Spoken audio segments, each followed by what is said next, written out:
درنو لیدونکو السلام علیکم. د اسلامي امارت ځواکونو په کابل کې ژورنالیستان وهلي. د اسلامي امارت ځواکونو نن هغه ژورنالیستان ووهل چې په کابل کې د یو شمېر ښځو د لاریون په اړه ویډیویي او راډیویي راپورونه جوړول.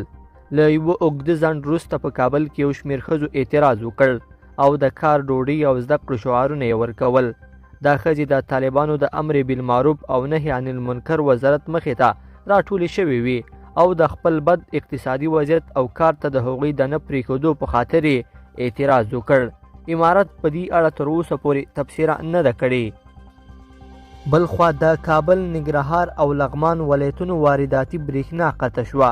د برېښنا شرکت وایي د کابل په قلعه مراد بیګ سیمه کې د 220 کیلو واټه وارداتي برېښنا یو پایه د چاودنې له امله رانړېدلې ده چې ورسره د پلازمینې کابل په شمول د ننګرهار او لغمان ولایتونو د برېښنا جریان هم قطع شوی دی. د افغانستان برېښنا شرکت تخنیکي ټیم هڅه کوي د پیښې په ځای کې د شرایطو تر برابرېدو سمدستي وروسته لاس په کار شي او دغه ستونزه حل کړي. لیدونکو په دې هیله چې دا مطلب به مو تر پایه لیدلی وي. که مو ویډیو خوښه شوې ویډیو لایک کړئ، د سره او چینل سبسکرایب کړئ. تر بیا ښه وخت.